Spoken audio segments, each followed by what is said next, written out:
যান যান যান যান।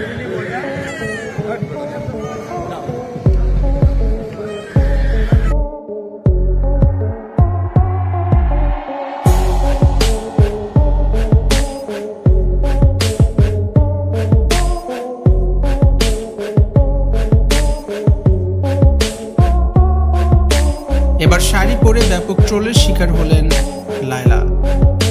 ভাইরাল হয়েছে লায়লার ভিডিও। ভিউয়ার্স, পুরো ভিডিওটি শুরু থেকে শেষ পর্যন্ত দেখে অবশ্যই আপনার মতামতটি জানিয়ে দিন। নারীর পরিবর্তন ভয়ঙ্কর, তবে লায়লার পরিবর্তন যেন ভয়ঙ্করকেও ছাড়িয়ে যাচ্ছে দিন দিন। মামুন চলে যাওয়ার পর নিজেকে বদলানোর ব্যাপক চেষ্টা করেছেন লায়লা। এখন খোলামেলাভাবে নিজেকে উপস্থাপন করতে পছন্দ করেন লায়লা। সম্প্রতি লায়লাকে একটি অ্যাওয়ার্ড প্রদান করা হয়েছে, সেই অনুষ্ঠানে নিজেকে বেশি খোলামেলাভাবে উপস্থাপন করেছেন লায়লা। লায়লার এমন কাণ্ড দেখে সোশ্যাল মিডিয়ায় নিন্দার ঝড় উঠেছে। বুড়ো বয়সে লায়লার পাগলামি মেনে নেওয়া যায় না, এসব তার বন্ধ করা উচিত, এমনই নেতিবাচক মন্তব্যে ছেয়ে গেছে সোশ্যাল মিডিয়ার পাতা। মামুনকে কোনোদিনও ভুলতে পারবেন না লায়লা। মামুনকে আকৃষ্ট করতেই নাকি নিজেকে খোলামেলাভাবে উপস্থাপন করার চেষ্টা করেন লায়লা। এর আগে সার্জারি করে নিজের চেহারারও ব্যাপক পরিবর্তন করে সৌন্দর্য বর্ধন করেছেন লায়লা।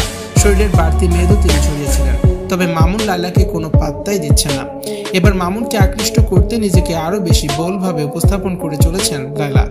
প্রায়ই ছোট পোশাকে ভিডিও ধারণ করেন লায়লা। বিভিন্ন প্রোগ্রামেও খোলামেলাভাবেই চলে যান। সম্প্রতি লায়লাকে বড় অপমান করে মামুন বলেছে প্রতিদিন 100টা লায়লা তিনি জন্ম দিতে পারেন। Mamun the great. মামুনের এই কথা নিয়ে ব্যাপক ট্রোলিং হয়। ভিউয়ার্স, লায়লার এই অবস্থা দেখে আপনাদের কি মতামত কমেন্টস করে অবশ্যই জানান, আর ভিডিওটি অবশ্যই শেয়ার করে দিন। ভিডিও দেখার জন্য ধন্যবাদ।